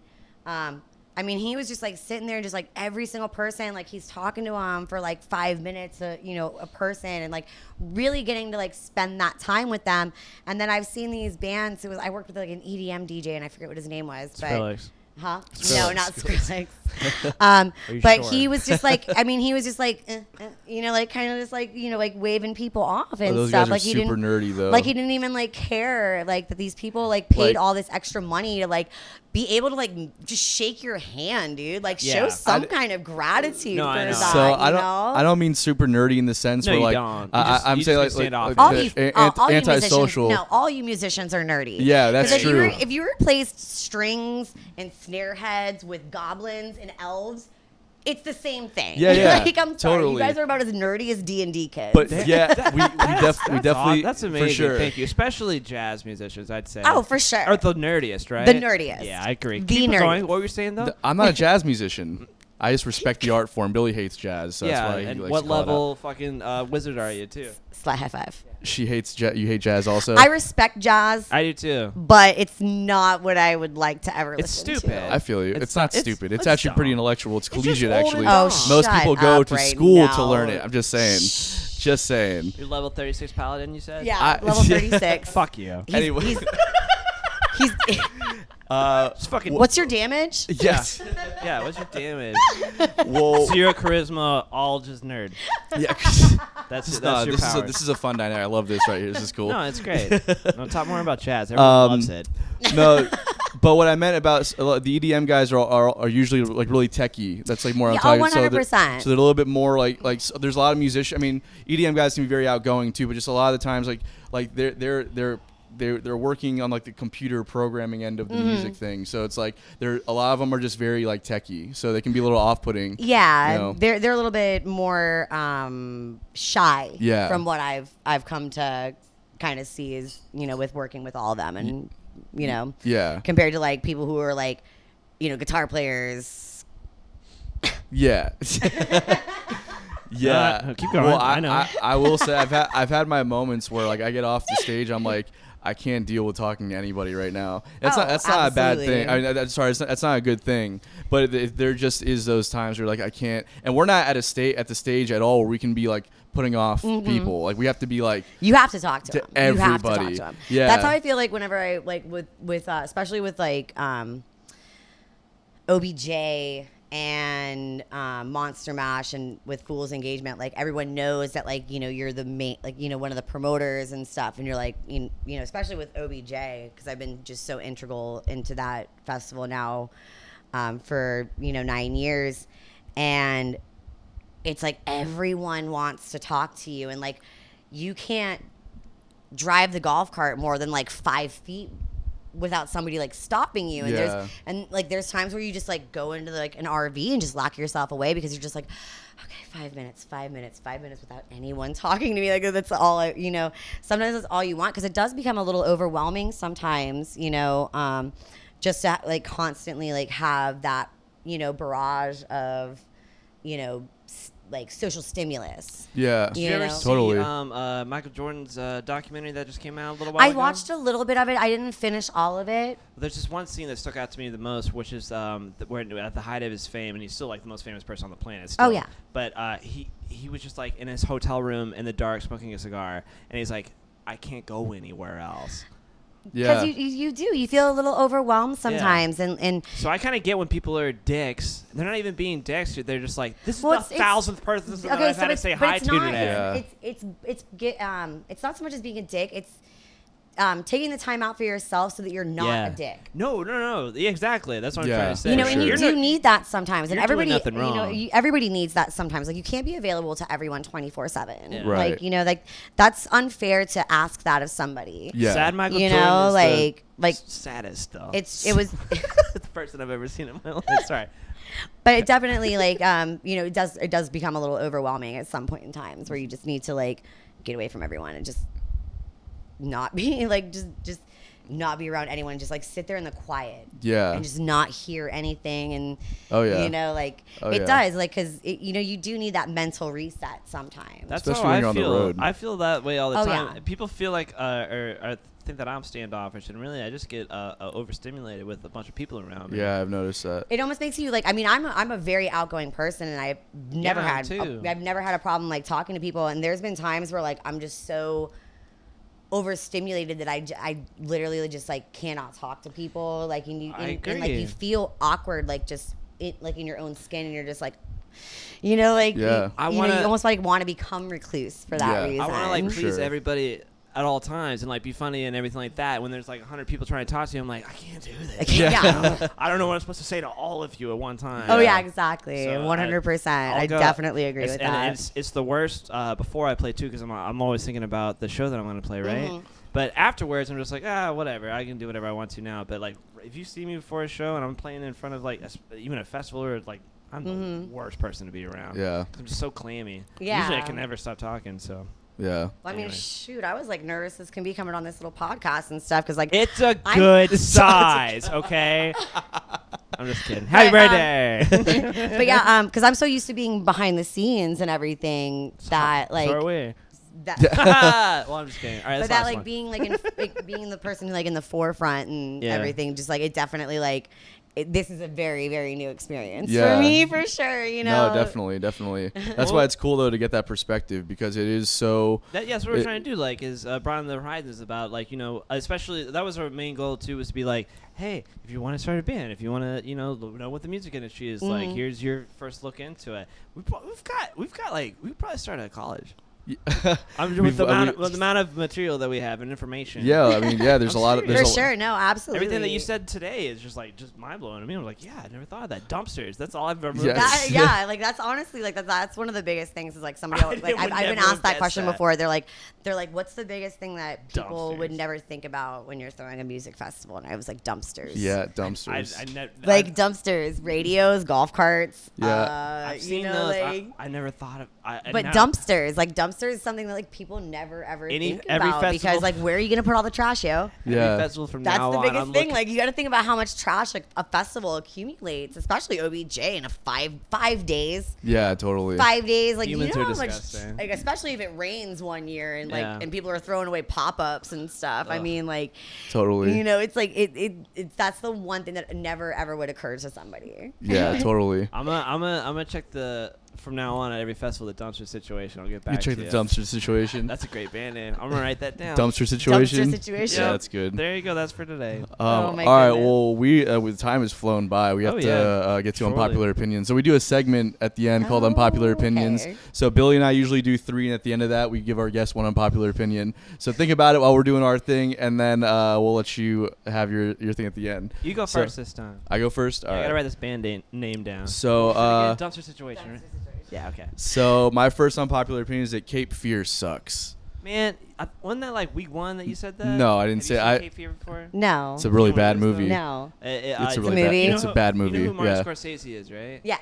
Okay, so he like in the 80s when like at the height of the cocaine, he was like, I'm gonna make a horror movie with Robert De Niro. A thriller, not a horror movie. Whatever. And Robert De Niro is a like Georgia-born Savannah boy, and has like the worst Southern accent you've Oh ever my god, that's seen. amazing. But thank you. It's and bad. and it just keeps on getting better. and Yeah, The better. so acting is was terrible. Evil Dead, and now I that's never a saw cult that. classic. But that's how it is. Yeah, that's that. There's things that Rocky Horror Picture Show was like got one of some of He the doesn't know worst what you're talking reviews.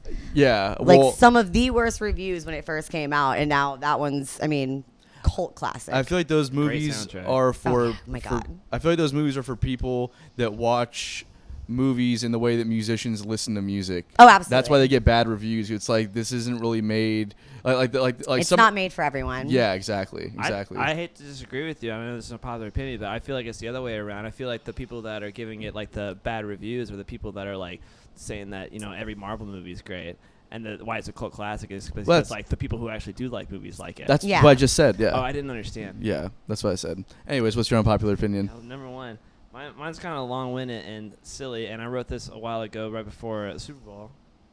Okay. Are you a Bucks fan since you live down there? I am. Congrats to you. Thank you very much. But I mean, I grew up being like kind of split because my parents are from Cleveland, Ohio. So I kind of grew up as like a Bucks and Browns fan, which I mean was the worst. Yeah, that's great. I mean, do combo. you want to know the worst? I could have thrown the Miami Dolphins in there, and I just had the trifecta. Right. I mean, I like the Miami Marlins and the Jaguars, so we're doing. Don't talk about the Marlins. Oh, that's okay. And yeah, you did. I was- You did I great was- in the World Series. Maybe don't. Hate She's not them. a Marlins fan. No, I hate. And you watch baseball, so you know that Tampa was in the World Series, right? There you go. You're an idiot. Anyways, here. So this is about The Weeknd, actually. Michael Jackson was just like the Beatles, and he was the first iconic pop star. Anyone who imitates him is like any band that imitates the Beatles. Unrelated, The Weeknd is great. Unrelated. The Weeknd's great.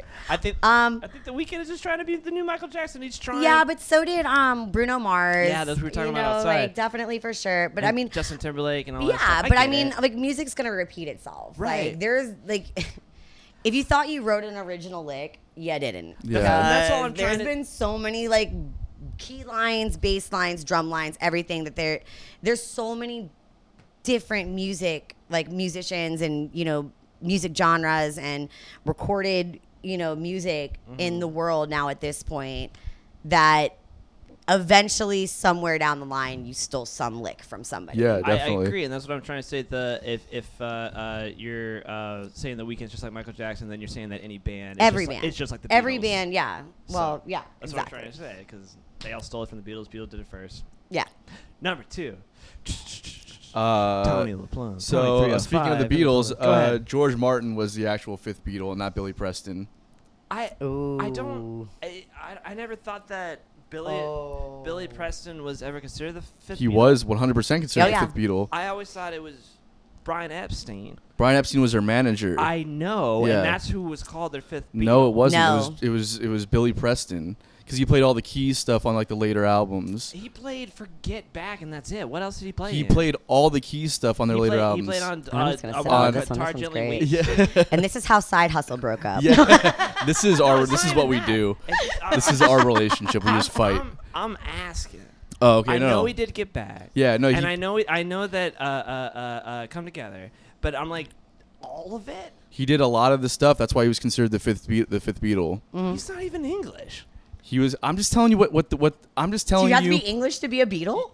Yeah, 100%. That's number one. Another reason why he's not the fifth Beatle, George Yeah. Martin is. There you go. George Martin's a whole sound. Like, Oh, I thought you said Billy Preston was the fifth Beatle. that's what He was the people one who say. considered as the fifth Beatle. I never heard that. Okay. I always thought it was George Martin. George Martin is. That's what I'm saying. George Martin is the fifth Beatle. Oh, not unpopular then. It's an unpopular opinion. In this room, it's not. It's 2-1. So, So- number 2. When I retire, this isn't even. I don't even. You're a wanna- musician. You're No, never no. retiring. yeah, for real. Sorry, I said- honey. I said. I know it sucks. I think I'm just. I want to be in a band. I'm sorry. I want to be in a reggae band and just play the keyboard stabs on the upbeat from now on, and just do this. For the So rest you're of my gonna life. wanja it? No. One chord. Basically. You're gonna wanja it out.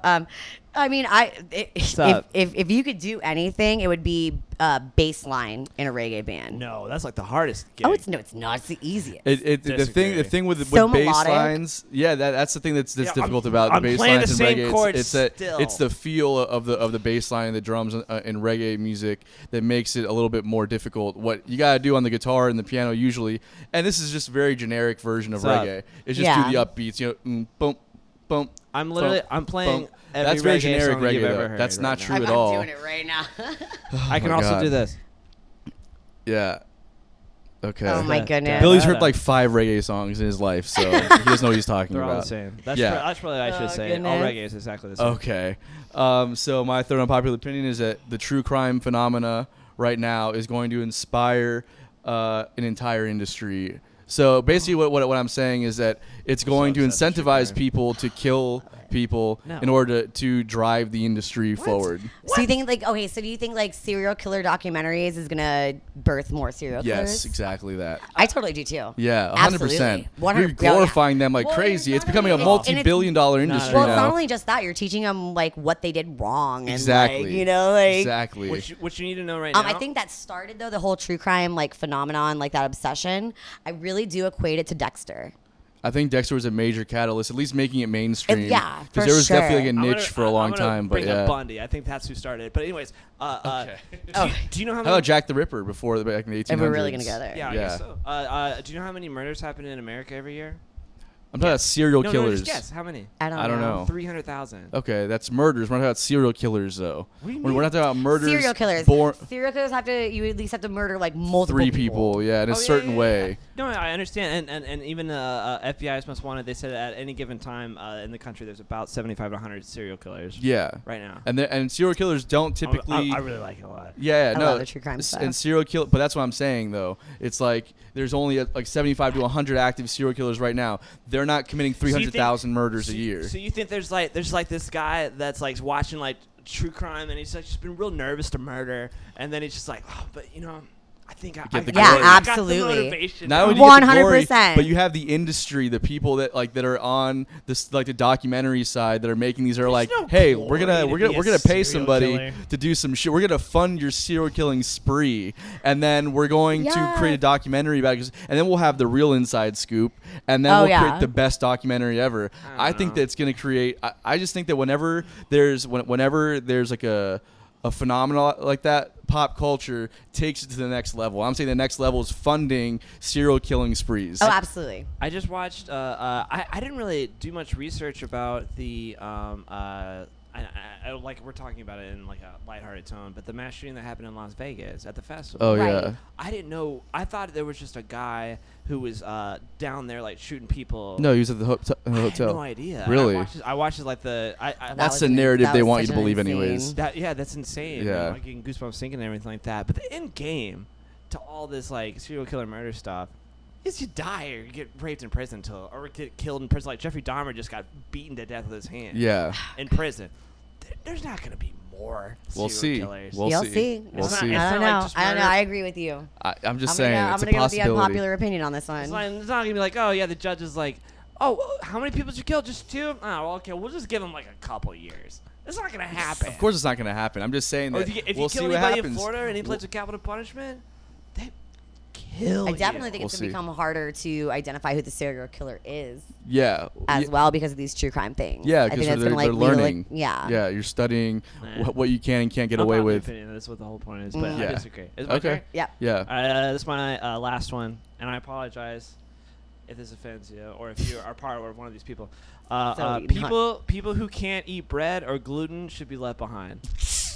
Oh, yeah, that's like genetic Darwinism. That's what they say, yeah. That's genetic Darwinism. Are you trying to- if you can't eat bread, Thank like you. something's wrong with you, boo boo. That's Like,